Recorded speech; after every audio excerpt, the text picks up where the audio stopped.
I'm ready. Stand by.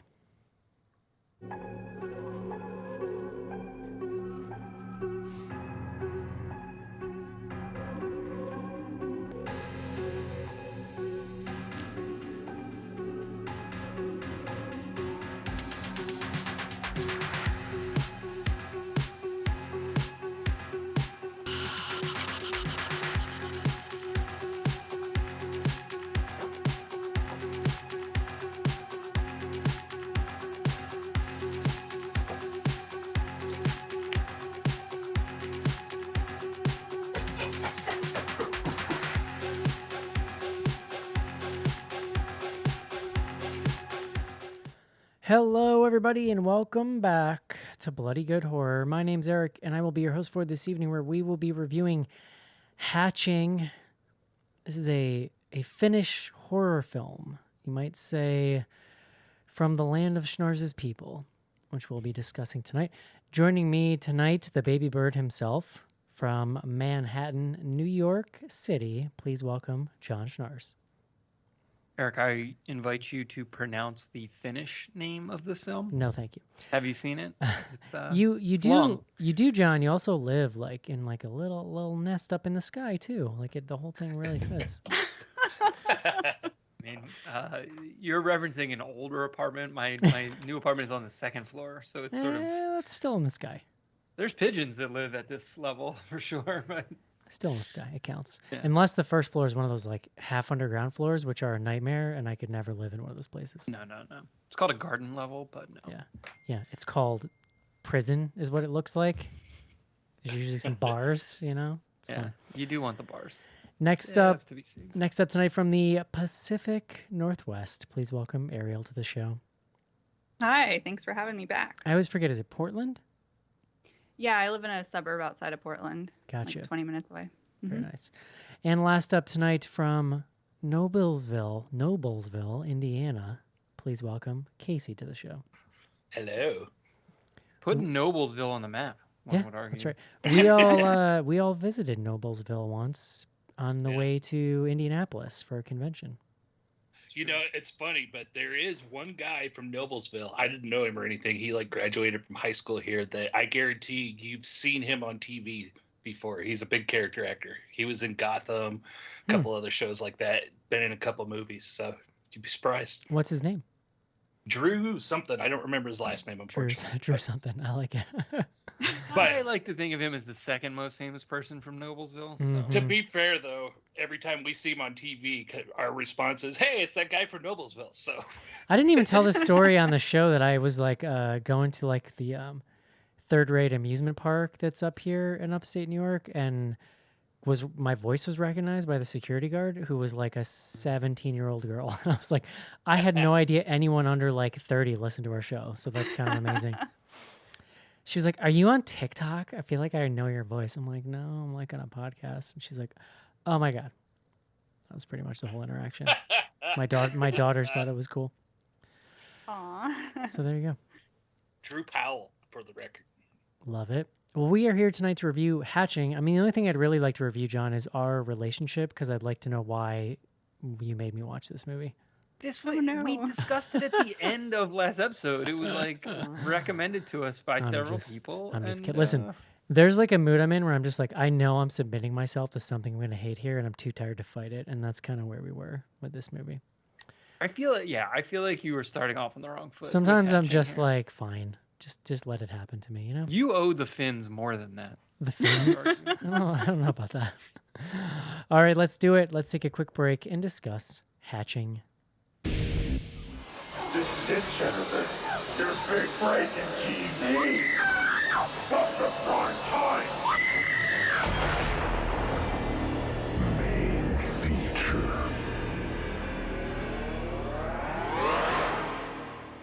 It is I assume they speak Finnish over there, John. Is that a language? Yeah. I assume so, right? Yes. It is very Germanic.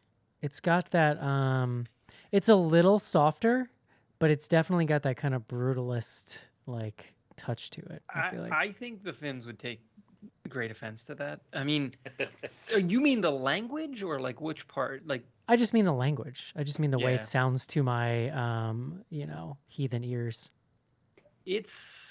I don't know that they're that closely related. I think it's probably more closely related to Russian than to German. Well, another severe language, so that would make sense. Yeah. I mean, you all were joking. So I don't have any Finnish heritage, but I do have a Finnish aunt. Oh. Yeah, my father's oldest brother married a woman from Finland who is delightful.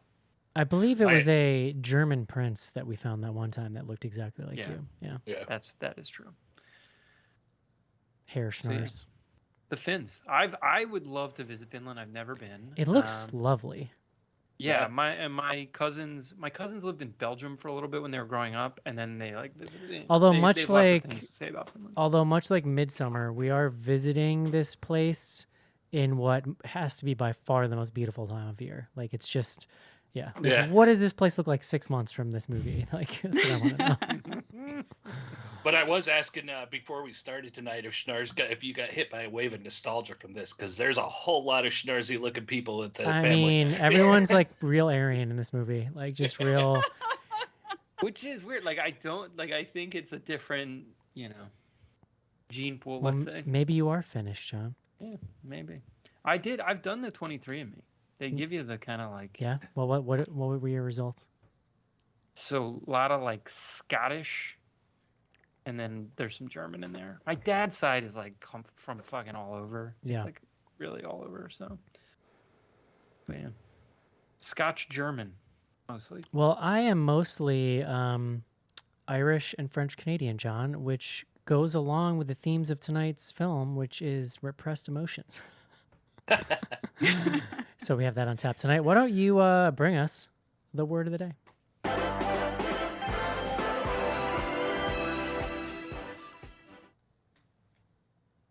Eric, today's word, albumin. That's ALBUMEN. I know that dare word. say this is a word that Eric could define. I'll give you one interesting tidbit. So albumin is the egg white, or the protein contained in it. However, and I was looking at this, there is an alternate spelling, ALBUMIN, which, at least based on what I'm seeing, is a simple form of the protein that is soluble in water, yada, yada, yada. So, like, it's strange to me. There's, like, the EN and the IN, and the dictionary definitely differentiates them. But the albumin is definitely the egg white part. And it comes to us, the Latin word albus means white. Interesting. I ate a lot of eggs. Like a lot. I mean, I knew that about you. Are you still, I've just assumed, like, now you eat, like, ground up chalk sometimes. That's like the one thing you can. No, like but I do Tums have multiple containers. enhanced. I do have multiple containers of egg whites in my fridge right now. Yeah. You don't even you know yolks. No, I do yolks, but it's cheaper to do yolks and then do the like carton egg whites with it than it is to just crack a bunch of eggs and like sift out the whites. It ends up being cheaper in the long run. So, like I'll do two eggs. I'll do 2 eggs, and then I'll just fill her up with the egg whites. He's not joking either. Like when we had our meetup in Milwaukee, we all came downstairs in the morning, and Eric was already cooking eggs. He's like, "Guys, want some eggs?" We're all Oh, like, yeah, that's child's play. I've upped my egg game since then. But yes, Your primary form of protein. it's a delicious, complete food, John. You don't need much I else mean, in I life. do love eggs. Like you don't have to sell them in. In fact, another funny BGH related egg story is I remember it was actually the day maybe that we did our first ever meetup. We did like a little baby meetup in New York City. It was like kind of a test run. Like, will anyone come out to this? And what we used to do is we do sort of business trips / meetup things, and like so we would go over some business stuff, and then. Anyways, that morning we go to John's house and he's like, "Oh, I'll make you guys breakfast." And he starts making eggs. And mind you, there's like 5 of us there at least, plus like John's wife. John's making like 10 eggs. And I remember like sitting there with like anxiety being like, this kid, this is not enough eggs for everyone. This can't possibly be the only amount of eggs he's making. Then you set a paper towel on a burner, which gives me more anxiety than like almost anything in life. Like, don't do that. I didn't Still, know you were going through so much. this was during 10 that years trip. ago, and I will never forget. I was gonna say. I actually remember Eric freaking out about the paper towel. Don't do that. Just don't do it. Dude. the Yeah, I mean eggs, they are delicious. But aren't you not supposed to eat like a ton of them? Isn't It's that like a thing? listen, my cholesterol is immaculate, and so is my blood pressure. So I was gonna say with as little else that he eats other than eggs, I'm sure he yeah, balances out. yes, thank you, John. Speaking of eggs, Well, I was gonna ask, did you get hungry while you were watching this movie? like damn son, that's a big egg. Yeah. How you doing? Why don't you tell me about hatching? Hatching. Yeah, I mean, look, I don't have a lot of background on this. It sounds like some folks may have done a little more research. This is a Finnish film directed by Hanna Bergholm. And it is the story of Tinja. How do we Tina? It's Tinya. basically Tina, but with a J in there. But I think they pronounce Tinya. it with a Y With a in Y. the movie. Yeah. Tinja. Tina, who is, I believe, 11 or 12. So she's like a preteen, but she's on the precipice of teendom. And her mom, her dad, and then she has a little brother, Taro. It's this like little family, and the film opens. The mom is like an influencer.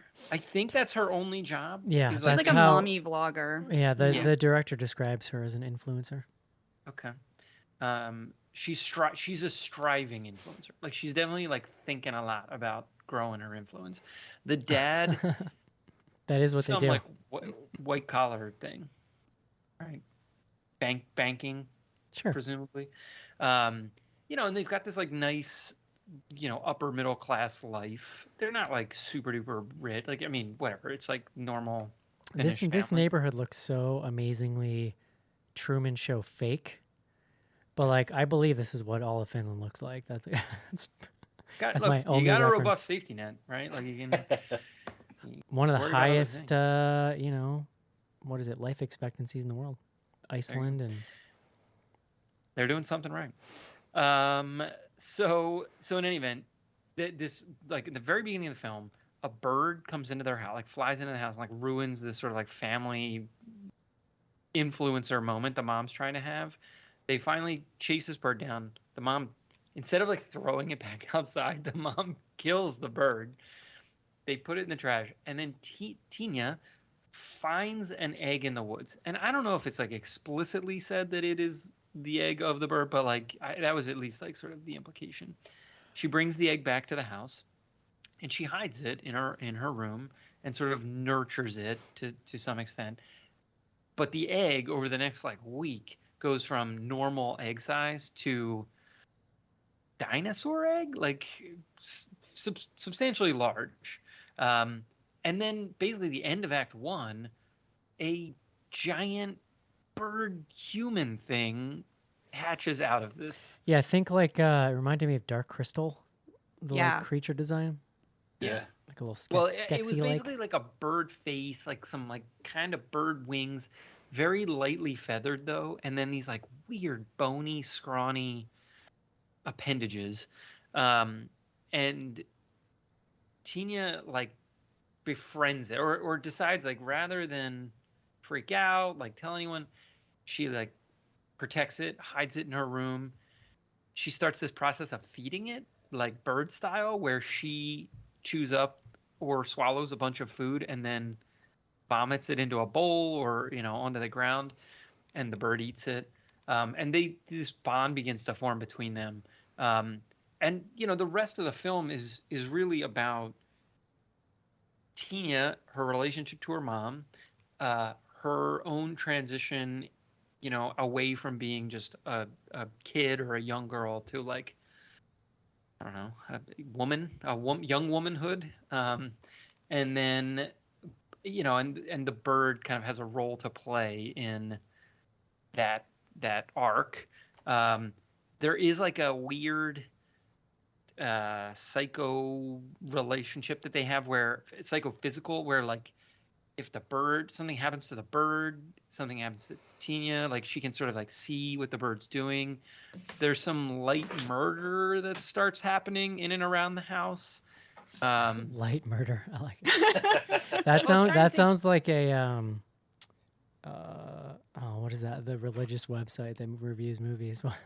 Well, does Light murder. anyone get actually fully murdered? It's just the No. animal. There's like the neighbor's dog gets. Yeah, the dog definitely gets it. And then that girl that she becomes friends with, her next door neighbor, she gets seriously maimed. Yeah. Right. And then there's But an not attempted Rita. murder towards Rita. the end of the baby, but that's it. Yeah. Yeah. So that, I don't know. We'll stop there. We can kind of pick up the rest of the narrative as we go. All right, Ariel, what'd you think? So I don't know if I'm going to be feeling really different from the rest of you, especially considering what Eric has already said about this. But I love this movie. This is actually the third time I've talked about it on our podcast, More Deadly. We actually interviewed Hannah Bergholm when this movie first came out. Ariel, you're very in the lead on us here. Like, give us the Hannah Bergholm story. You know, yeah, absolutely. And then I actually went on Plug It Up to review it there when Caitlin did that episode earlier You're in like the year too. you're like the hatching expert. I mean, I've talked about it a lot because I think there's a lot to this movie. I mean, like you were saying, I love that this movie focuses on that preteen girlhood thing because that doesn't get covered a lot in movies, especially not in horror movies. And when it does, it's often focused around boys and crushes. And this is very much a personal story about Tina and her evolution. So I think that's really cool. Well, and the mother relationship, right? Like, I would Yeah. say that's fairly central. The mother-daughter dynamics and what's going on there are super interesting. And I think that you've got this sort of perfectionist mom who uses her daughter to, like, you know, fulfill her own dreams and as part of her social media empire or whatever. And even uses her as kind of an inappropriate confidant in the movie. And so there's all this really Very interesting. inappropriate. Yes. Yeah. That's fair. So I think all of that is really interesting. And as we talk more about like what happens to the bird, I think there's a lot of interesting like mirroring between what's going on internally with Tina and what's happening with this bird. And like you were saying, repressed emotions. And the creature design is great. So in the interview that I did with Hannah Bergholm, apparently she had designed a creature and thought that she wanted to do it as a puppet. And she didn't know who could make it. So she basically went online and looked up who's the best puppeteer in the world. Found this guy who has done puppets for like Jurassic Park, the new ones, the whatever those ones are called, Jurassic World, and Star Wars movies and stuff like that. And she just cold called him and said, "Hey, would you be willing to work on my little indie film?" And he agreed, and he designed the bird for her. Oh, wow. Oh, wow. So yeah, which, like you were saying, does have very Dark Crystal Labyrinth kind of vibes. Mhm. It's, Was it the guy from Mad God? It sounds like Phil Tippett action. yeah. Phil, I know who he is now. I guess he's like a miniature. It's Phil Tippett's Yeah. Mad God, John. Excuse me, no, Eric. it I'm wasn't sorry. him, but I can see the connection there. But I just think there's something so cool about how kind of grotesque and like slimy it is, but it also has these giant emotive eyes that make it kind of, you know, gross and adorable at the same time. And I found that really appealing. So I don't know. I love this movie and all of the stuff it has to say, but I may be alone in that. I'm not sure. Casey. So I like this movie a lot. I don't Oh, know good. that I got as much out of it as Ariel did. Some of it I think was over my head. First of all, though, I was going to say way more vomiting in this movie than we need. That's my biggest gripe. But that's a personal thing, you know.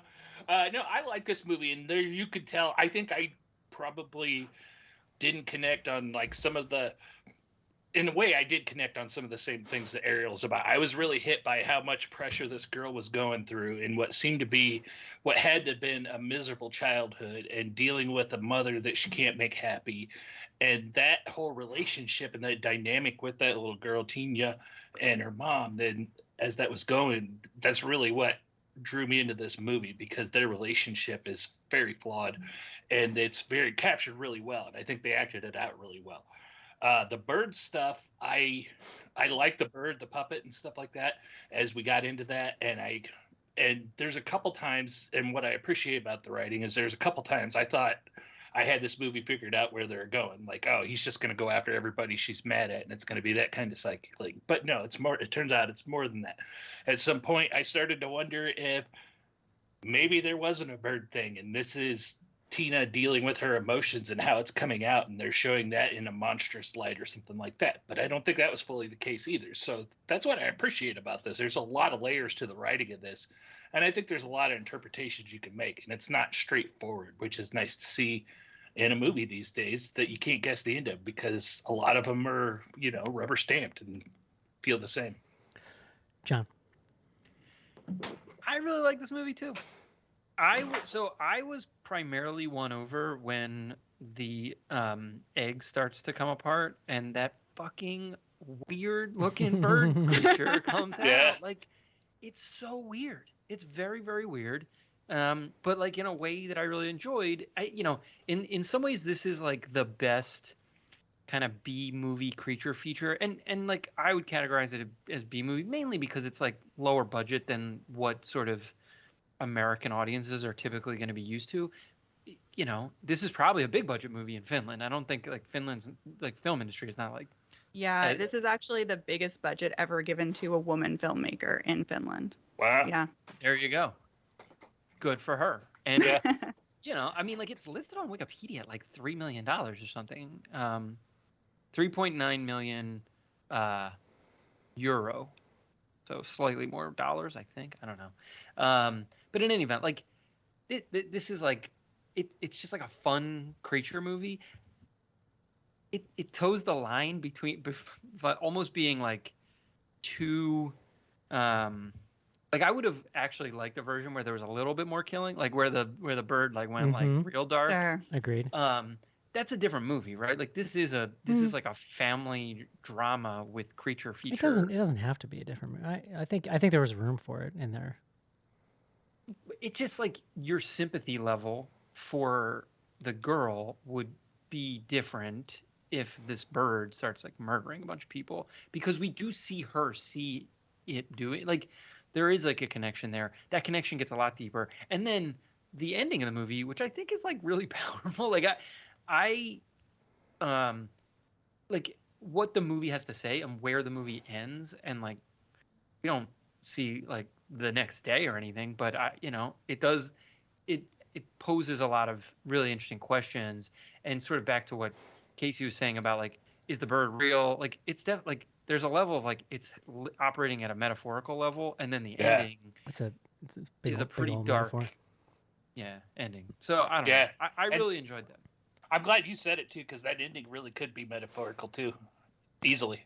Yeah, Well, I mean, I think it's like hugely a metaphor. And it's actually one of my bigger kind of nitpicks with it. Like on a personal level, like I think I would preface much of what I have to say in that this is not my kind of movie. So like take whatever I say with a grain of salt. Don't get mad at me, Twitter. I thought you were going to preface it by saying you were a grumpy old man. No, but what I mean specifically is it's not even the subject matter, because we've seen.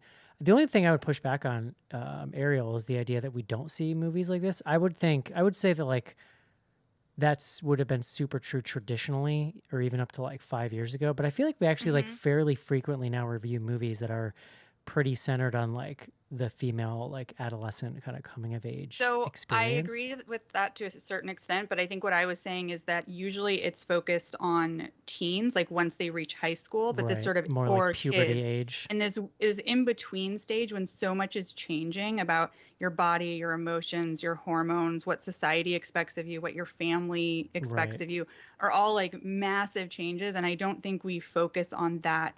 I mean, I know that's a narrow, right. They're typically like, more subset, about but like puberty and sexuality and awakenings and like that kind of thing. Yeah. I understand what you're saying. I think I would say that there's also a big angle on there, kind of like the dance mom problem. The moms that are hard on their kids, taking them to dance and stuff. There's that aspect. For me, it's like this is like a specific kind of like, I mean, I would call this kind of art housey, even though it is real crazy and monstery. It's like, to me, it's too metaphor over like plot action, which is sort of one of my beefs with it. And that's just a personal preference. Like I didn't like last week's movie either, which I've already forgotten the name of. What was the name of that movie, John? Men. But I would say Men was more interesting than this because it was just way more packed with suspense. Like it was way more of a kind of genre movie. I mean, they're two pretty different things, but they're both, in my opinion, like in the fart house. So like that's why I'm kind of lumping them together. It's interesting to see these That's two movies back to interesting. back. I feel like there are some threads that didn't fully come together with me for me. Like this whole thing about the like mother's lover and like that whole plot just seems like a B plot like bolted onto this movie that kind of doesn't go anywhere. Cause even like really all that happens is like once the dude kind of gets a real good look at the mother, he's like, oh, he's like, what what the hell is your beef, lady?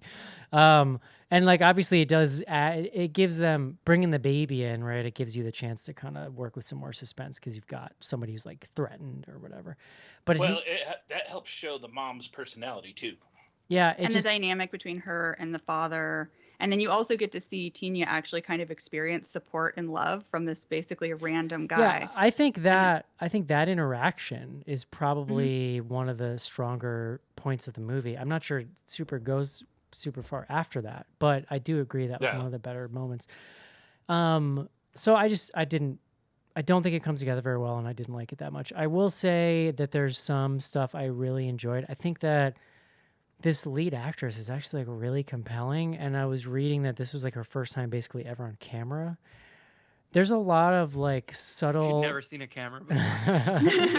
She's like living in one of those communities. there's a lot of like really subtle emotional heavy lifting she's doing here, especially in the way that she's performative for her mother's sake, and then when her mother leaves the room and the way she's so subtly deflates kind of when her mom leaves the room, like Oh, yeah. that sounds pretty impressive for somebody who's not at all trained in acting and is like a kid. And I'm historically harsh on child actors, John, as you might know.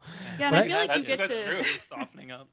I feel like you get to know her pretty well, even though she has almost no dialogue in the whole movie. Like Tina doesn't talk very much, but you see so much emotion on her face, like you were saying in response to things that her mother's saying when her mother leaves the room. I think you really understand what she's feeling and what she's going through. And then the fact that she also has to act as a spoiler, kind of a doppelganger right. version of Yeah. herself too. Yeah, I think she's great. I also agree. I super love the original creature. Just like I almost kind of wish it had just stayed a bird because that bird was fucking sweet. It's probably It was would have really it cool. probably made budgetary sense to like have it evolve into more of like a person that can just walk around. Yeah. But the bird was pretty weird and cool. I think I was hoping for more of like a genre-y movie out of it, and obviously like that's just my expectations versus what it actually is. My only other beef really is like I'm so sick of the cliche of like these like lover like characters being like just like gruff woodworking, but they're also sensitive. Like, okay, answer me That this means they're question. hunky. Answer me this question. And Ariel doesn't count because she's in Portland. Do you know anyone that makes furniture, John? Like for the amount of times that this shit is in TV and movies, nobody makes furniture, John. You know who makes furniture? I don't want to upset Walmart. you, but the guy who lives next door to me in the house that we bought in New Paltz makes furniture. That's well, that doesn't count either. he does. It's insane. It's just it's like so cliche. I don't know. There are other ways to show that a character is like sensitive and has depth than to make them this like soulful woodworking character. Like I don't know, it's just annoying. It's not that common a trope. I mean, your Yeah, point it's is pretty fair, common. but it's not like everyone has that guy in it. I feel like It's Nick like, Offerman's fault. it's just as often the lover is like the like flashy, badass car driving guy, like the inverse. Yeah, but Like, they're not sensitive. Right, The I got you. woodworking Right, guys are right. I sensitive. understand. Yeah. I understand what you're saying. I yeah. see the woodworking Yeah. and the sensitivity is. Would you have been happier if it was like he made his own furniture, but was like kind of a dick? Like you're like, oh, that's authentic. I have no idea. I don't know if Or anything it My makes was me neighbor like is a- very sensitive. would have made me to happy. that, I think. So Or yeah, if I he don't was know. like a CPA. It's not really for me, but it's definitely got some interesting things going on under the surface. I feel like. Yeah. I was so. Let's just go on the boyfriend situation Yes. slash like. I feel like the word cuck has been such like it's become such like a word in culture. Like that's like a thing that's existed for a long time, but now it's like very common. And it's like here it is. Like this movie is like this dude is the poor husband. I don't know Yeah. what to make of him, but it was weird. Like I 100% did not understand exactly what was going on in the dynamics of this I relationship, like husband didn't. wife. I didn't until I read the interview with the director. Like she was talking about it, and it kind of illuminated basically that the husband is like he wants to just pretend everything is okay, and he's pretty capable of doing that. So he's just gonna try Well, to he's kind of a remain. doormat. He's Yeah. gonna pretend to be ignorant of it to just keep things on an even keel, But basically. he's But not she like ignorant. talks Like, about him. yeah, like he legit knows what's going on. Right, but like in other words, what she was saying is like, But he's not going to say anything about it either. Right. Because Yeah, like in their daily life, he's just going to continue to pretend that they're he's just just an gonna average. he's gonna married, go out and happy garden and couple. like play Yeah. his guitar. Yeah. That's he sad. doesn't Man. want to deal with it. You want to talk because there is the saddest part of the movie is just the disconnect between the kids and the parents, the kid and the parents, and like as sad. I mean, all the shit with the mother's really sad, but it's sad in a like aggressive way because the mother's like such a just horrific person. But there's this really subtle scene with the father where he's playing guitar and the girl's in the doorway and she's just learned about Lover Man and she's just looking at him and trying to like connect with him and he's playing his guitar and he's like, okay then, and he just looks down and he goes back to what he's Yeah. doing. She's like clearly Well- trying to talk to him. I'm like, oh God. Well, there was No. another moment with her too, like you're talking about on how great she was with her acting, with not even a lot of lines or anything like that or dialogue. Because there's another scene where she looked at her dad, like I think you could tell that she was struggling with if she should tell him or not, and she looked at him and saw another reaction from him, and you could tell just by on her face, she's like, "Why bother? He's not going to do anything." He doesn't at one point he like tells her he knows what's going on. Yeah, that they're the at the mom- table. Mhm. Yeah, Yeah. and he's sort of like, your mom, she gets what she wants, kind of thing. And he's like, that's what I like about her. I'm pretty sure it was something like some kind of, Well, was that the same conversation where the mom was telling her, "I love your dad, but sometimes moms just need more"? Oh, I don't know. That was the I gist think of that it. I was think. earlier. But yeah. I don't know. I mean, I think that the dynamics in the family are so interesting. And I love that the costume design kind of tells you a lot about it, where the mom and the daughter are constantly looking identical and the father and the son dress exactly the same too. And they're Yeah. like khaki pants and button-down shirts. Oh my God, that Eric was son. excited. He was getting some outfit ideas. I fucking hated that son character so much. Like just the actor Yeah. in the kid, like it's just Yeah, terrible. he's kind of a little shit. I mean, there's no like sibling solidarity in there at all between the two of them. I liked Yeah, when he but I just think I that's liked all when of he the just parents, walked you out. know? I liked when he just I was walked gonna say- out and flopped the dog carcass on the floor. I Yeah. know. That's what I was So going to say. How awful. ballsy is that? It's like, you don't believe me? Here's the dead Yeah. dog. Yeah, and like you were saying, the mom character is really aggressive, and the way that she treats her daughter is pretty terrible throughout the entire movie. I mean, it's not just that. It's like she wants her to be perfect all the time at everything, and she also is constantly judging her body, and it's just really, really pretty terrible. But I Yeah. also think that the dad, like you were saying, he's not just a doormat and ambivalent, he's also a really bad father. Like he doesn't connect with her at all on anything. He's barely there for the son. They're just sort of like twins, but that's about it. And there's a scene where she's sort of hiding under her bed and there's blood on her bed, and he walks in with the son to kind of like reprimand her and see what's happening.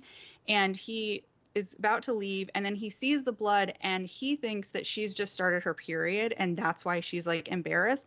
And instead of helping her with like the practical aspects because her mom's not there, or the emotional part because he thinks she's heartbroken and upset about the fact that this is happening, he just exits stage left Yeah. and Yeah. leaves her he to literally it. is just You like, know? ooh, And okay. he Yeah. did that. They showed that again later when he saw Ollie as she was turning closer to Yes. Earl and saw her outside and thought it was Tina, and he followed her upstairs and she crawled in the closet. And he's like, "Well, sorry." My work here is done. Yeah. Yeah, Yeah. I like. Go ahead, Darb. No. Go ahead. I was gonna say I like the idea of. I liked how they wrote this mom and her relationship, the daughter, based around her being an influencer, because this is a Finnish movie, and I think it is a very, in some aspects, a very culturally a Finnish movie. But the fact that she's an influencer and seeing the problems, the way her personality is, and the struggle it's causing in the family and stuff, I feel is fairly universal in this day and age. And I think helps it be more relatable to people outside of the country, right? It makes it more acceptable and more easier to intake for us Americans. Yeah, Yeah, I mean, it gives you a good window into that perfectionism too, because there are subtle Yeah. things like, you know, when Tina's upset because she didn't point her toe during the video when she was doing her gymnastics stuff, and she's so upset about it, and her mom's like, oh, that's okay, we'll just edit it out. Not, it's okay that you made a mistake or you'll do better next time or any kind of supportive parenting stuff. It's just, we can edit that out and make you look perfect.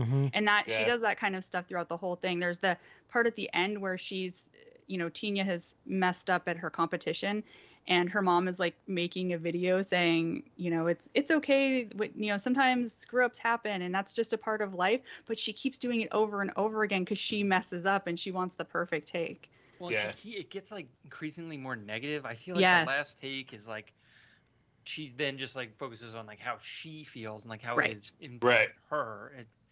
It's super toxic. It's really bad.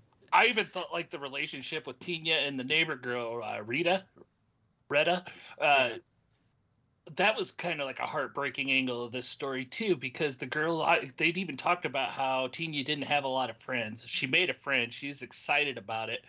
And mom was playing along until she saw that she was competition for the spot on the, for that spot on the team in the performance and whatnot. And Tina was aware of that they were both, the girls knew they were going for the same spot. They didn't care. They were happy and having fun, but mom had to turn that around. That's heartbreaking. And it was really captured well too. Yeah. So can I give my read on the ending? And I want to see, especially Ariel, you've interviewed you've spoken to the director, so you can probably confirm or deny this one way or the other. And Eric, I don't know if it was in the thing you're reading, but like, so because the bird goes through this transition to the point where it basically is just like, it's like dark Tina. Yeah. And so then you get this scene where the mother is like finally, you think, coming to like the realization of like, all right, like my daughter is struggling, I'm gonna like help her, but like her solution is I'm gonna stab dark Tina instead of see if we can like reconcile the like good and the bad qualities of my daughter, you know, if we're speaking in metaphor. And then so goes to stab dark Tina, instead kills good Tina, and now what is left in this family is basically like the bad Tina. Yeah. And it's sort of like the mom has like recreated the daughter, you know, the same way she was in her own image. You know, it theoretically created. Yeah. So because we interviewed her before the movie came out, we couldn't talk directly about exactly the ending, but my take on it was pretty similar to that. I think that her doppelganger, the Allie, the one that the bird turns into, is really a representation of that teen angst, that anger that she's feeling at that age, that repressed anger, the rebellion against like the perfectionism of her mom. She really is all of that shadow stuff like you were talking about, that Tina can't express herself because it's not allowed in her family, right? Yeah. And I think that the beginning scene where the bird comes into the house is really a mirror of what happens at the end, because this bird comes in and starts, you know, destroying the perfection that is her mother's living room. Her mom gets angry about it and kills the bird. And in the end, she wants to do the same thing to Allie, right? Allie is this destructive force. She represents all of Tina's anger, and she's ready to kill her. The sad thing is that she doesn't kill her. Like, in her attempt to kill or like repress further that anger and angst, she ends up destroying the entirety of her daughter. Yeah. And so I think metaphorically that's what it's saying, but I do think that you can see on the mother's face at the end her making the decision like, oh, I can make Allie. Yeah, like Tina. Now I've got this daughter. Like, she's gonna do what I want now. Well, or if not problem solved, like, you know, it's got a new reality. Yeah. Well, that's that metaphoric aspect of this is what fascinating, because I mean you see signs of it heading that way too, like when Allie, the bird girl, attacks Retta, the friend, when she's walking home from the dance thing, because it's obviously Tina had not shown any jealousy up to that point, and it's obviously the jealousy that her mom planted in her head that made that manifest, right? Mm-hmm. I love the creature design in the transition when she has like the human teeth, but they're like growing out of her face. Yeah. Oh boy. That was Yeah, I and really- there's all this like flesh that's just Yeah. kind of hanging. It was really cool. That was a great payoff when she found the top of the beak in the closet or whatever. That I was like, okay, how are they gonna handle this makeup? And they did not disappoint. Yeah, I think all the stages of the doppelganger looked really cool. Even the ending where her mouth comes sort of apart and becomes huge, you know? I thought that looked really good too. But you didn't like any of this, huh, Eric? Eric was like, it was all dumb. No, I want dumb. I miss dumb movies a little bit. Listen, it's just where I'm at, man. You know what I watched a couple of weeks ago? The sequel to Escape Room. Oh yeah. It was Escape- fucking- I Escape actually, Room of those Champions movies or are something? dumb, but I think they're pretty fun. Oh my god, Yeah. the sequel was dumber than I could have ever possibly imagined, and I had a good Yes. time. I enjoyed Yeah. it. Yeah, I I haven't did too. seen Did you either watch of the them. extended one? No, there's no. Well, I don't know. Actually, it's a good question. Oh, okay. How would you I? didn't, you should watch it. I need to look into the lore to find out what's the extended version. Yeah. It's My fun. favorite part about the Escape Room sequel is they start off and they go. I don't know if you remember this, John, but 2 people survived at the end of Escape Room, and No, they, I never saw the first one. oh, okay. Oh, They just Don't like spoil they it, go Jesus. hardcore. They're acting like they're making Halloween Kills. Like they go hardcore into immediately like, here's these 2 people. You remember who they are. You remember their relationship. You remember that they Yeah. survived. And this whole fucking movie is gonna expand the mythos of these 2 people. And that's like what the sequel is. It's amazing.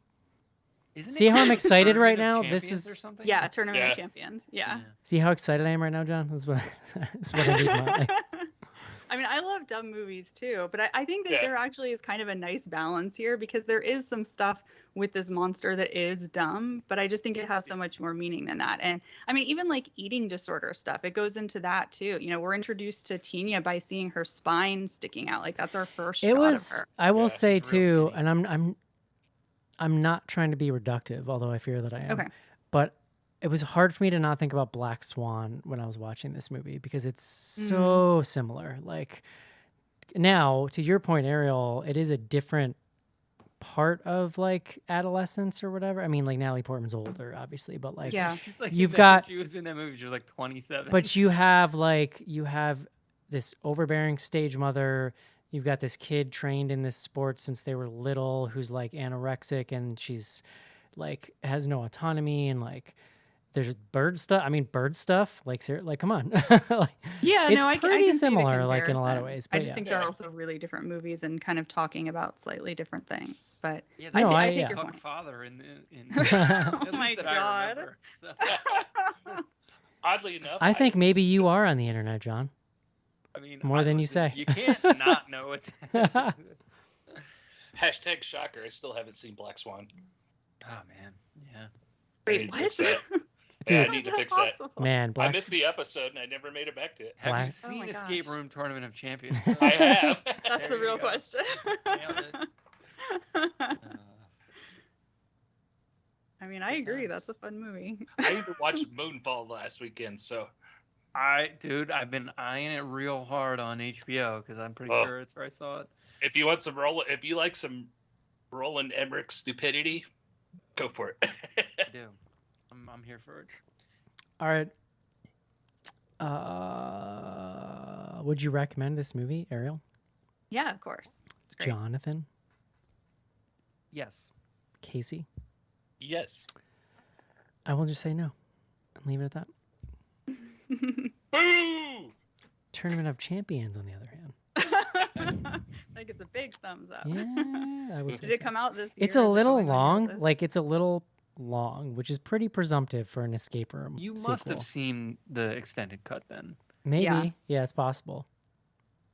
Usually, when you watch one of those extended cut, like in the 3 times I've watched an extended cut, I'm like, just give me the regular. Like, there's no way. Well, yeah, we've been over this. It's never good. Like, director's yeah. cuts are never good. There's a reason why other people come in and go, hey, cut this shit. Because, like, it usually needs to be cut. I'd make an argument for the Lord of the Rings 4-hour cuts for all 3 of those movies, but you have to be a special kind of nerd. to enjoy But it. that was also Yeah. from an era where it was different. Like, I Yeah, think that sure. film I nerds was- that are film nerds that are our age, I think, are used to like so many movies used to have to be censored, especially like horror films. That like Yeah. director's cut used to be a really exciting thing because you're like, oh shit, I'm gonna see all the stuff that got cut out. But now they're literally just scraping the crap off the cutting room floor and throwing it back in so they can sell another version of it. You know what I mean? It's like, Yeah, that's true. where did the artistry go, John? Where's the restraint? That's all I want to It's see. usually the comedies where I'm just like, what are you doing? I will Like, say these this. jokes were cut for a No, reason. comedies are Yeah. uncut comedies are a tragedy. Like they are Yeah, so it's real awful. bad. Yeah, Um, and it's all extra fart jokes or poop jokes. Well, because so much, okay, especially, all right, now I'm going to rant. Especially with the modern day, I mean, it's not even modern anymore, but like most comedies now are this kind of Apatowian type of thing where, yeah, there's like a script written, but the characters are just going to sit there and riff wild lines on every joke for like 20 minutes, right? So much of the like the pacing and the impact of modern comedy films is made in the editing room, is made by an editor making like really smart choices about how long to let a joke linger, how many lines to leave in, when to cut away. So then you're just ruining all that in the director's cut. There's not even really comedies anymore, just to be clear. Like, I mean, that there's like literally not comedies that get released in the theaters, at least. But you're right on the Apatow movies. Those were the ones where they were doing the extended cuts, and they were all Yeah. a hot mess. One of my favorite movies is Hot Tub Time Machine. And I remember accidentally watching an extended cut of that once, and the second a scene came up that I didn't recognize, I like violently turned it off. I was like, no, I'm not going to do this. I refused. How dare you? All right, everyone.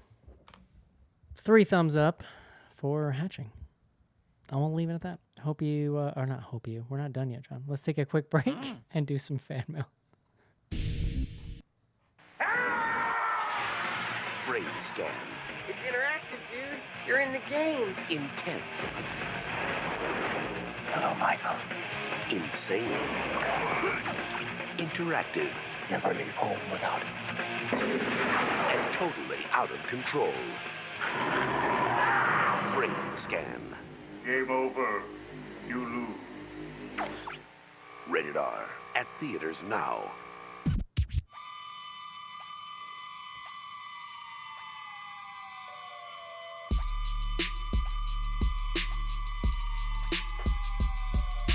Hi there, I'm Judith O'Day from George Romero's original Night of the Living Dead, and you're listening to Bloody Good Horror.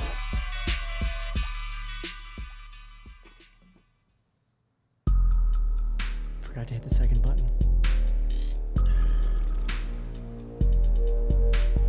Send feedback to info@bloodygoodhorror.com or on Twitter using hashtag AskBGH. Join Patreon to get back episodes and much more. Patreon.com/bloodygoodhorror.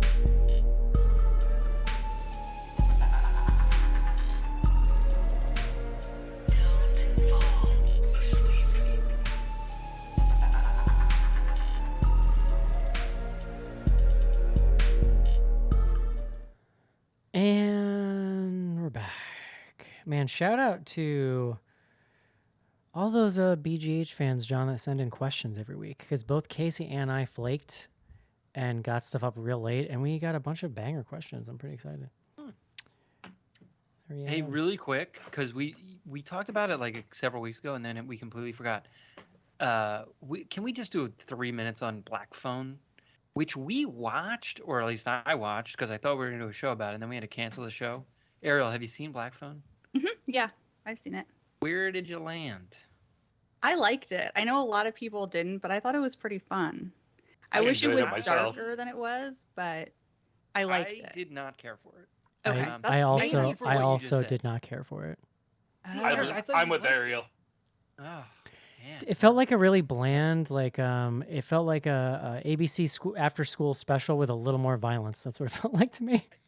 Interesting. See, to me, it felt more like a late 70s, early 80s kind of movie that's geared a little more towards kids that I would have watched at like a slumber party growing up. Do you know what I mean? I also hated the way it looked. It's a very Like specific. it felt.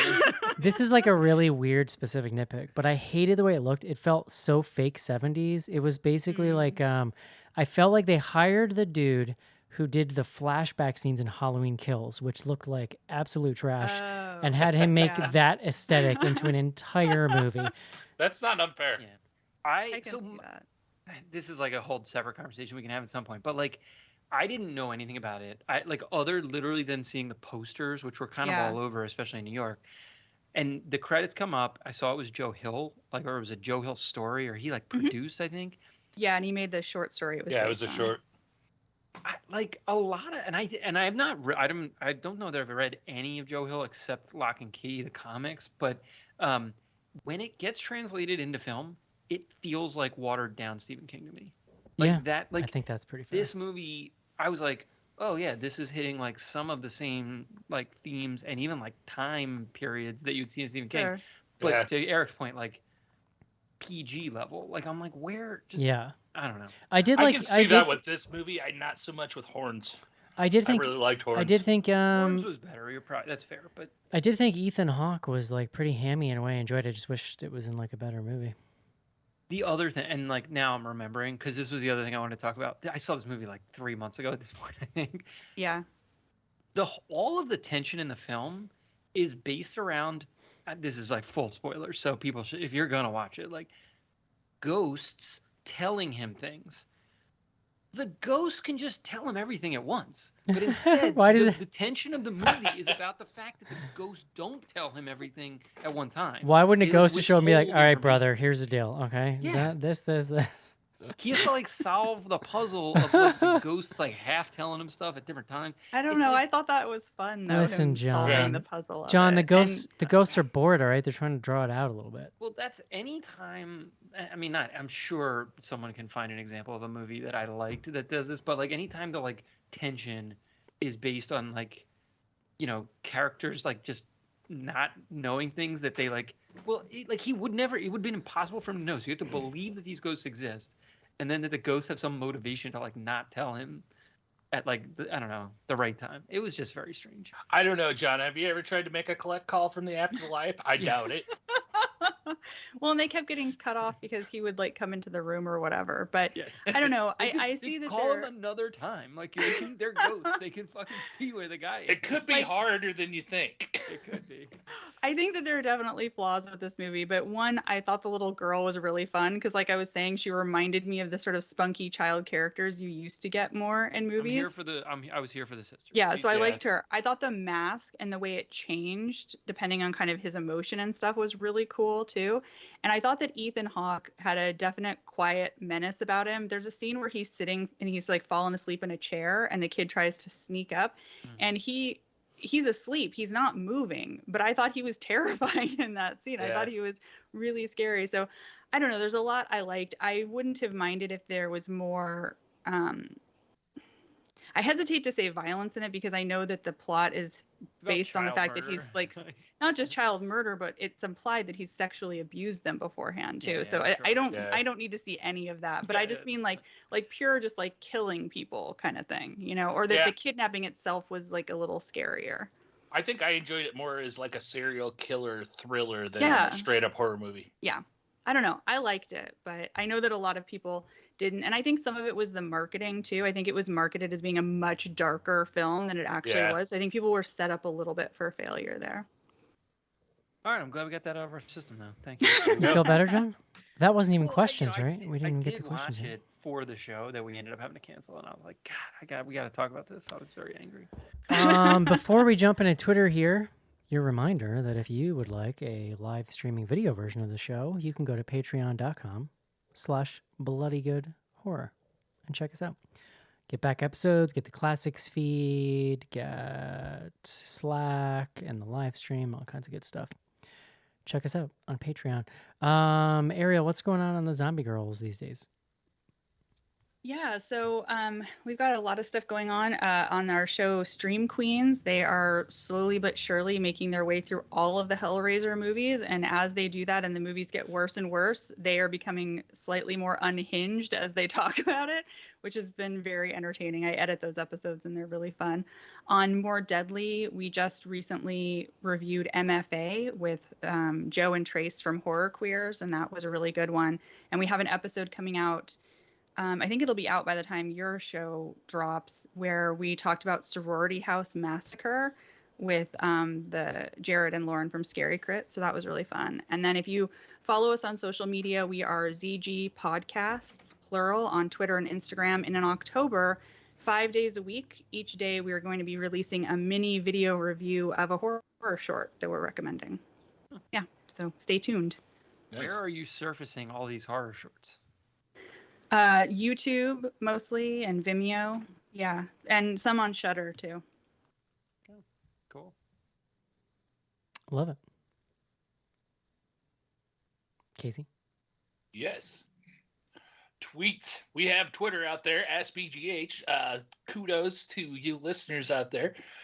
We didn't get the call out very early tonight, but you guys came through with a ton of questions, so we're excited. First up, we have from @pigeon_Callie. What's the most ill-advised thing you've ever tried to keep as a pet? That's a good question. That is. I think I've told this story before, but when I was a kid, we took in like a little teeny baby turtle that we found at my grandmother's, and then looked it up and found out it was a snapping turtle. Oh no. I mean, it was literally like that big, but eventually it would have baby been about, yeah. I don't think I ever kept any like weird. I don't know. Yeah. Yeah, I would say when I was little, we lived in an apartment building where the backyard was just like dirt with gravel over the top of it. And if you lifted up the gravel, there's always tons of worms. So my little brother and I captured all the worms and put them in a jar with dirt. But we didn't understand how oxygen works at the time. So we ended up with a large spaghetti sauce jar full of dead worms that was very smelly, and our parents weren't too happy with us. Similarly, we had a bunch of like, I call them creeks. They were really like drainage ditches running through our neighborhood, but like they become like their own ecosystems at some point. But there were a lot of like salamanders, and I remember a friend and me collecting a bunch of them in a bucket once with like, we put dirt in it, and we're like, oh, they'll live here, and then left it out in the sun, and they just dried. They just like petrified. Oh, poor little salamander. I didn't know.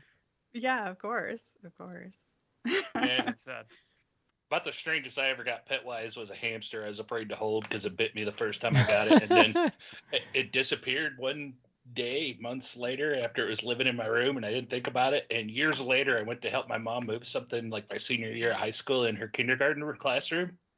There was my hamster. Been there for years. Oh, how funny. I had hamsters growing up, and my older sister, while I was at my dad's house, dyed them both like blue and purple. Oh my goodness. Which I thought was very cool at like 4 years old, but she got in trouble. So Man, I'm like pretty probably not. They died a few weeks later, so it's entirely possible. I'm pretty allergic allergic to hamsters, so not a lot of hamsters no. in my house. Delaney does have a bearded dragon that she's had for quite a while. He's gotten fairly big, but I'm still afraid to hold him by myself, so that maybe that counts. I'll pet him, but if she's holding him. All right, next up we have our good friend @Wibney Please. You find a mysterious egg. What do you hope hatches out of it? Money? Yeah, like one of those gooses that lay the golden eggs. A giant. Yeah, that'd be awesome. A giant murder chicken. A cute puppy? I don't know. I was gonna say I'm always good if it's a puppy. Me too. I'll vote beagle. I hope a beagle hatches out. Oh my God, Casey, I love beagles too. I had beagles growing up. I'll have to send you a picture of Aggie, our fat Yes. potato beagle. I haven't had a beagle in like a decade, and I miss them so much. They're the best dogs.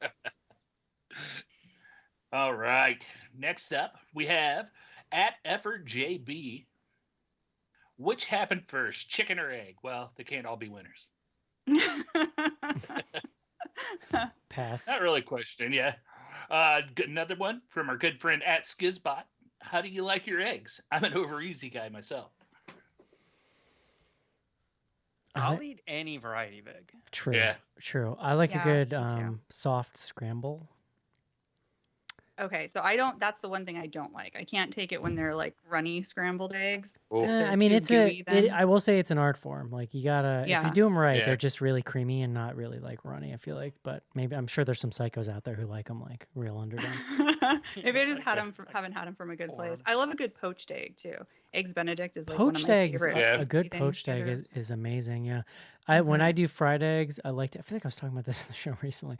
I like to like you put them in until they're cooked through the bottom, and then you put water in and cover it, and it like steams the top. So good.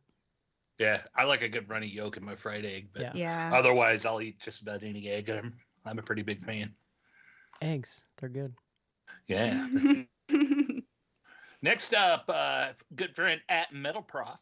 Peter Straub died in the last week. Other than Ghost Story, I don't know that any of his books were made into a movie. If you know his works, what's the first book you'd pick to be movieized?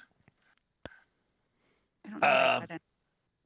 Yeah, well, the biggest one, and I think, hold on here. I think it's being made because didn't he write? He wrote the Talisman with Stephen King. Stephen King, yeah. Oh, okay. Yeah, and that's being made, I think, into a TV show or something, or it's being talked about. I will say, Ghost Story was one that I discovered through Shudder TV. I'd never heard of it or seen it before. It's kind of awesomely weird. Yeah, it's a good book too. I don't even know that I knew. What year is the movie from? 1980. Similar time. 1980. Yeah, okay. It has a really amazing ensemble cast of like aging actors at the time. It's good. Yeah. That was back during I read like every Stephen King book back in the day, and then I think I read Talisman, and then I read Ghost Story in any event. Those are the only ones I've ever read of Straub, though. Otherwise, I don't know that I've read a lot of Peter Straub books other than Ghost Story and Talisman. I need to fix that. There you go. All right, next up we have at Schnecky91. Favorite avian-themed horror. The giant chicken in Food of the Gods always freaked me out. Oh, I've never seen that. How about Poultrygeist? I was going to say Poultrygeist just because of Schnarr's reaction. Night of the Chicken Dead.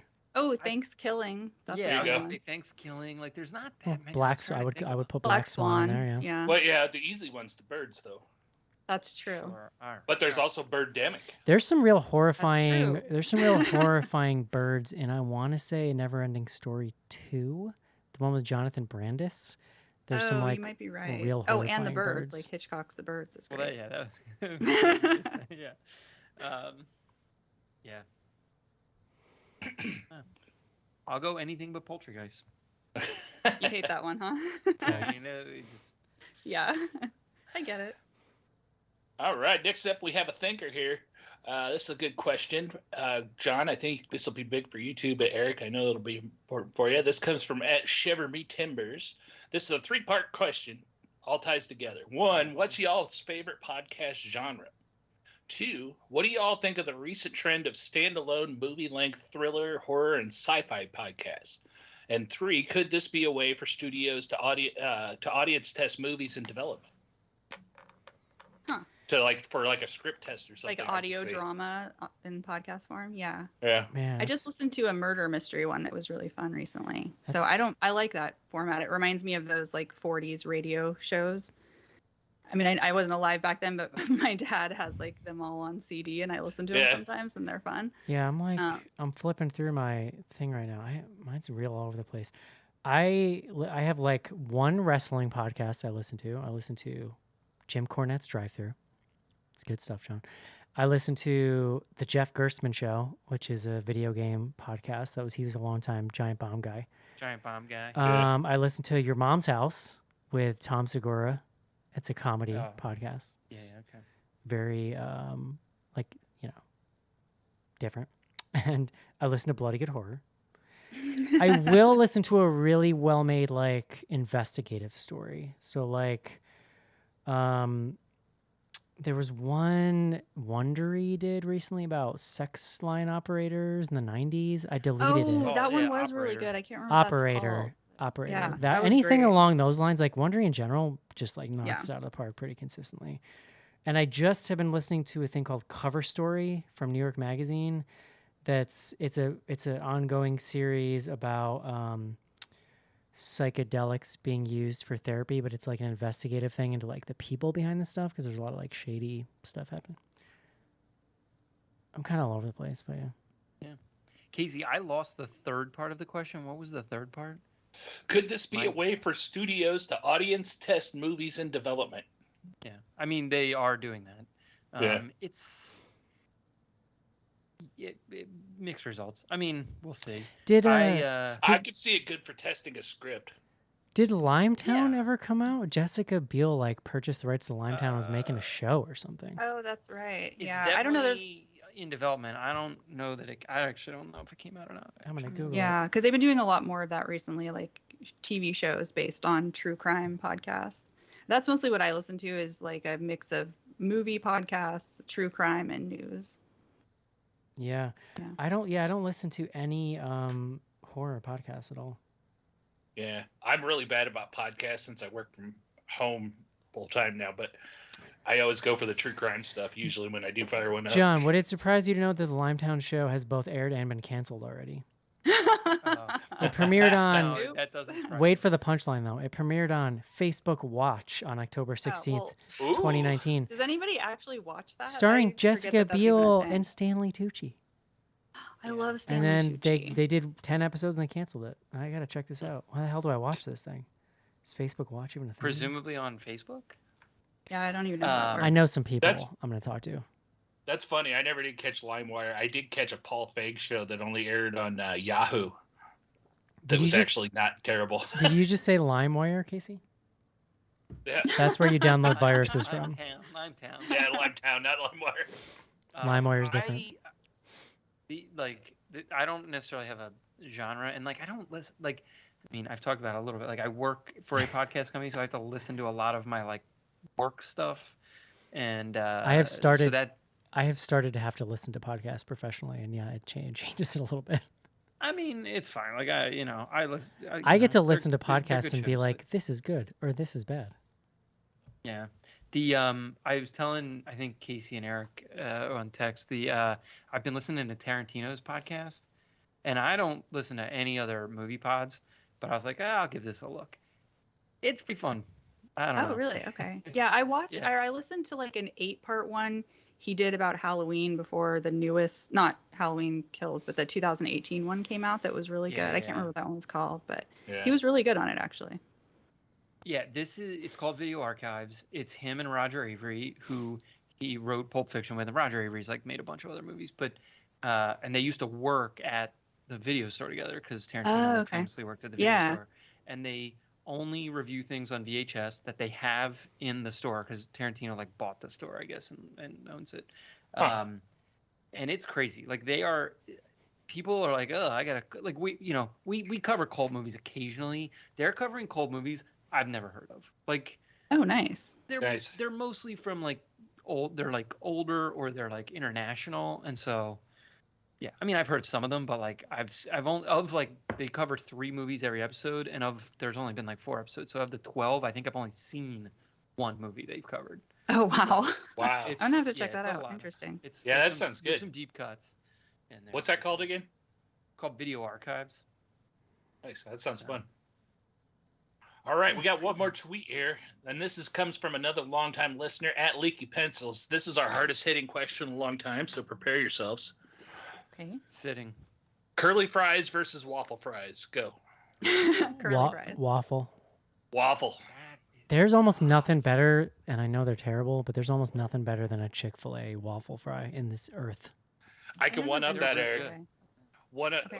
Chick-fil-A waffle fry dipped in Chick-fil-A mayo. Sure, yeah. Yeah, well the let's Chick-fil-A talk sauce, mayo, yeah. It's the best, yeah. I'm Yeah. definitely dipping fries in Um, mayo, pretty much. But Oh. that's a problem now. But I still prefer the waffle fry. I love a curly fry, like the seasoned, like There's just something about, here's what it is. I think that there's a ratio of like, it's like a fried surface area thing with the waffle fry. It's so much fried surface. It's amazing. Yeah. well, they're definitely engineered for that. Like that was. I'm sure. Yeah. The food scientists came out of the food dungeon. At with the least fucking, science is being used waffle. for something good. I'll make the audacious statement to say the curly fries aren't the good thing about Arby's. It's the potato cakes. I've never had a I potato don't know that cake. I've had the potato cake. It's like a fat triangular hash brown. Oh, okay. Okay. It's good stuff. And that's it for tweets, Eric. Love it. All right, let's bang through some Instagram here. I don't. Most of these aren't serious, so it's fine. What are your favorite repressed emotions? Who have you used the most repressed? I probably would. favorite It's gotta repressed be air, emotion? I probably would I have mean, said. I like that I repress it. I probably would have said me a couple of years ago, but I think I don't need more, John. I'm That's fair. freewheeling now.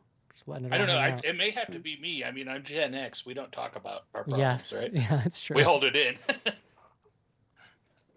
I definitely am not good at expressing anger, so that's something I've been trying to work on. But It's not a problem I have. Yeah, same. I mean, that's a guy thing, though. I feel like when we grew up, we're like only more taught to culturally express our emotions in anger, so we have the opposite problem. Like we have to learn to have other emotions than anger. I feel like Yeah. No, that's fair. don't hold that anger in, Ariel. It's not going to be good in the long run. no, it's super unhealthy. I totally get that. I mean, I think that's part of what drew me to hatching too, is because she has this doppelganger that gets to express all of her rage. So it was interesting that like the word for hatching, like in Finnish, the director was saying it means brooding. So it was more. It's actually really about that, like that kind of like Yeah. festering. I'm still I waiting get for it. you to pronounce the word. No. Would you rather fight 100 duck-sized horses or one horse-sized duck? I said 100 duck-sized. A horse-sized duck Horses sounds are very large. terrifying. Yeah. A horse-sized duck could It's the like small 100 small a things. horse-sized duck could like eat you. Yeah. Plus, maybe you could befriend the little horses. Plus, with their little like horse, their little Same. horse. Bloodthirsty, Ariel. They're bloodthirsty. They're bloodthirsty. Well, then I could slam them under my boot. They're Right. small. I mean, I'm thinking they're those little horse duck legs. I might be able to outrun them. Like you can't outrun a horse, but maybe a horse with duck length legs. You could. Sure. What is something Real important? fast, actually. What is something important you've lost and never found again? When I was a kid, I remember going to a carnival with my grandparents, and they got me this cheap little gizmo toy plush thing, and it was like the coolest toy that I'd ever had, and I lost it, and never found it, and I think about it sometimes. I don't know that I have anything like that. Have you ever faced adversity in your life, John? I just don't like hold on to it. I've lost I was gonna say I lost a wallet one time that was like pretty traumatic. And you're like, losing a it's wallet fine. sucks. No, it's just like I was very miserable for like 2 days, and then it's like, all right, fine, it's gone.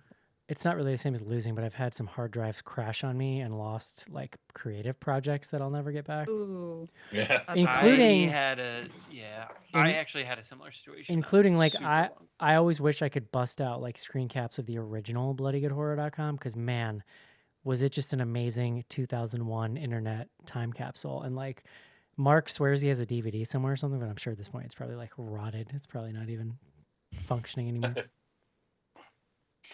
The closest cool thing I idea. could think of recently is I keep all my drawing pencils in a little leather pouch.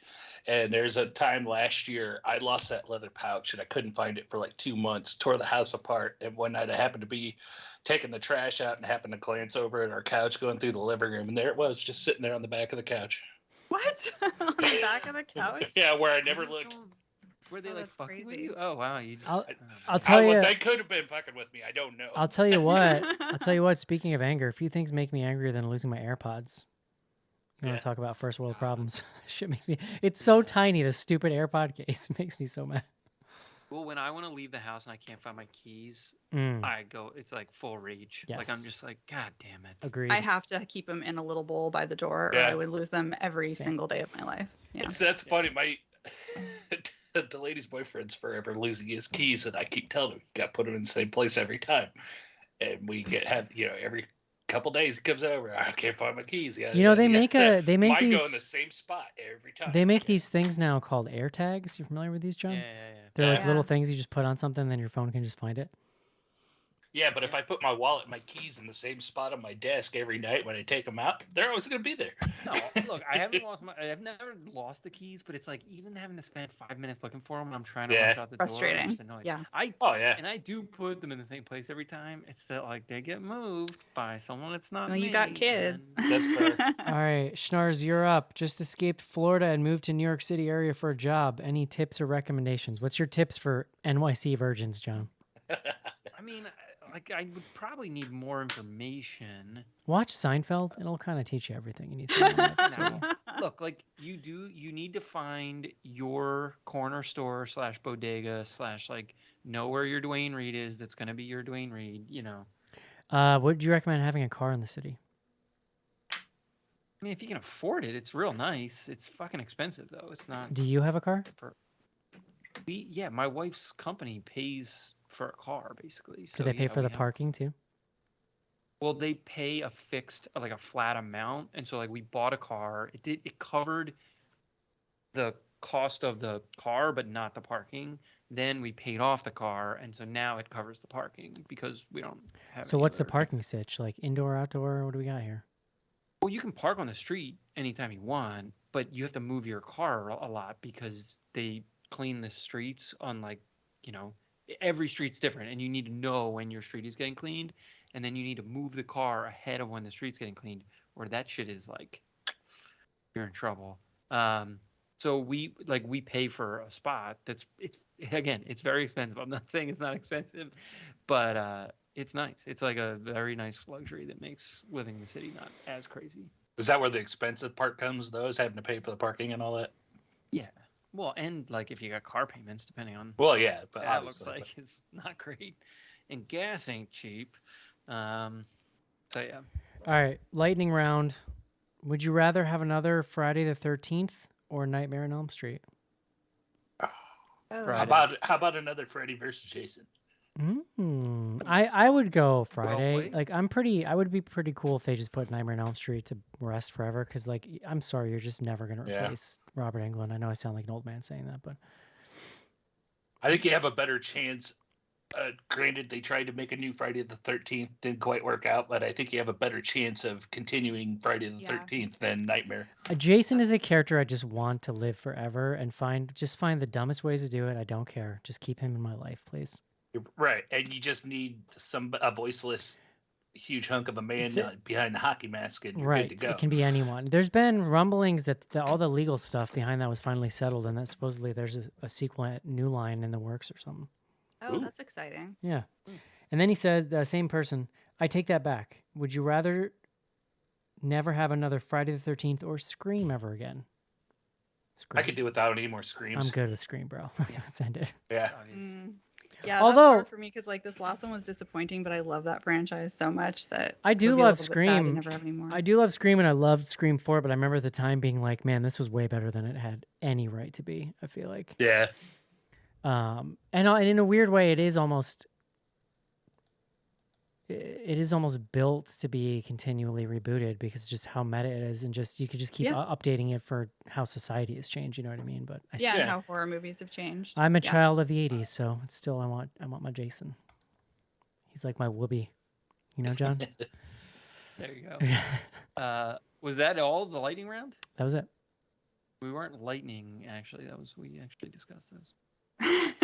You know, thinking of those through, another Friday the 13th might be harder because I don't think teenagers camp as much these days. Well, you got to deal with cell phones too. It's a whole thing. Yeah. There's certainly considerations, unless you do a throwback, which could be cool. Yeah. Could be cool.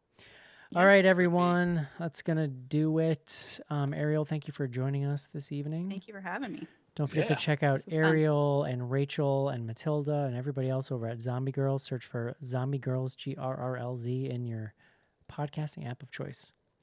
Check us out, Bloody Good Horror, patreon.com/Bloody Good Horror. We are, the site is still down. Webmaster Mark is currently dealing with the world's least responsive, tech support team. So we're trying to get that back up, but stay tuned. Hopefully it will be happening soon. And we are going to take a week off next week. Classic in the feed. Got some stuff going on. And then we'll be back and hitting the road for spooky season. And I assure you I'll be rallying for some dumb movies, folks. So hang in there. We're going back to the theater, you said. Sure. Let's do that. All right. We're going to get that fall movie in, whatever it's called. Like, where they're just on a tower. I don't know. Fall? The Fall. We're definitely watching that. It's happening. All right, everyone. That's going to do it for BGH. Hope you enjoyed the show, and we'll talk to you next week. See you. Bye. Bye-bye.